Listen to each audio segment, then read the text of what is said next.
Good morning, Trevians. You are watching Trevolution News. I'm your anchor, Tyler A., and today we will be looking at some interesting stories. Daily news at 8, keeping you up to date on current events, from New Trier to nationwide. New Trier's musical is around the corner. This year, they are performing Grease. The directors and cast have worked tirelessly to put on a spectacular show. If you didn't know much about it, it takes place in the shoes of high schoolers in the 50s. These students experience high school drama and especially love. But there's a fine line between relatability and a bad influence. Here's Andrew with the latest insight on the story. As always, Tyler, thank you. It is a production that spans over the decades, with casts of adults, teenagers, and even children. But in an era of so much digital communication, rather than the more relaxed, face-to-face conversations that this production exemplifies, what makes Grease constantly relevant to nearly every decade that it appears in? As I guarantee, it's more than just entertainment.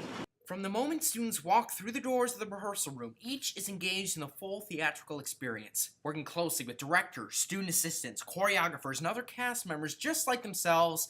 The world of Grease is being built right before our eyes. Grease is a very lively and a show about teenagers and almost us in high school.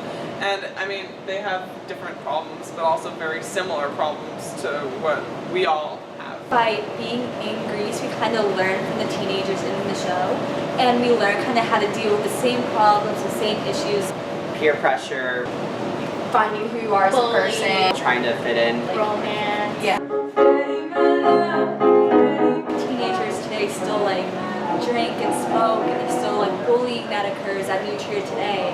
The relatability also has plays a key role in is the audience gonna remember this, or are they just gonna walk out saying, oh, they sounded good? it's kind of a universal thing. A lot of people go through what other people go through, and know that they're not the only ones out there who have to deal with that kind of stuff. Grease opens on Wednesday, December 7th and runs till Saturday, December 10th. Tickets are available on the Fine Arts calendar at newtrier.k12.il.us. That is newtrier.k12.il.us. Tyler, back to you. Andrew, thank you for filling us in on that awesome musical. Yet, we have barely scratched the surface at the wide expanse of New Trier's talent. An area in which New Trier really thrives in is sports. Tyler H. will be looking into how New Trier girls' sports are doing. He will be looking into whether girls' sports really get enough popularity. Thanks, Tyler. I know how great sports are and the bonding that takes place in one. I feel everyone should experience that at least once. Now, to the greater scheme of things, which has been the center of the media for quite a while now, is the election. The election has really boiled down to just two candidates. Hillary Clinton and Donald Trump are bringing us lots of controversy with their completely separate ideas. Today, we have Adam expanding on the idea of how that controversy can affect our school. My name is Adam Razumna, and today I'm going to be talking about the past 2016 election. I interviewed Jacob Imber and Luke Lato from Student Alliance. They had some interesting ideas on the election. But first, let's hear about what Student Alliance is. So New Trier's mock election is obviously an election. It's organized by both Student Alliance and the AP government class. And so basically the way it worked this year is all students were emailed a link. You clicked on it and saw the four primary candidates, Jill Stein, Gary Johnson, Trump, and Hillary. You clicked which one you wanted, and it was submitted into a larger profile of votes. So it was really just a way of seeing which candidates New Trier students supported and just the general demographic of the student body. This is the first time in U.S. history that a woman has come this far in the election. What does this mean for our country? So 50 years ago, even 10 years ago, a woman president wouldn't have really been an option. But now people look at Hillary Clinton as, I think, a powerful leader before they see Hillary Clinton as a woman.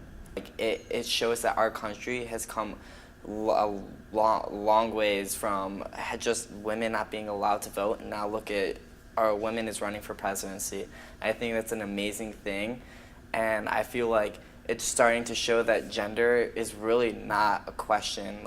It shouldn't matter if you're a male or if you're a female. What issues do you think your candidate would address as president? It's important that we implement Hillary Clinton's tax plan and the idea of taxing people progressively instead of having one fixed value for all Americans. If you take 50% of the wage of someone who's making minimum, it really impacts them in a way that kind of stops them from paying rent or buying food or having heat. Whereas when you take 50% of income from someone like Bill Gates, that doesn't necessarily impact the way that he lives as much. Obviously, you don't need to take 50% of someone's wealth in terms of taxes, but still keeping that idea of taxing the wealthy far more than you tax people who make minimum wage. But Trump, with his immigration plan, he listed, I watched his speech when he listed his plan for immigration, and he mentioned that he's going to try to speed up the process to become an American citizen. People make fun of it all the time, that he wants to build a wall. I think that would be a great thing. What's your overall feeling on the election? Well, to be honest with you, this election is it's really exciting. And it's from talking to a lot of adults about this election, though, they all say it's a terrible election. Like, both candidates are just so cruel to each other.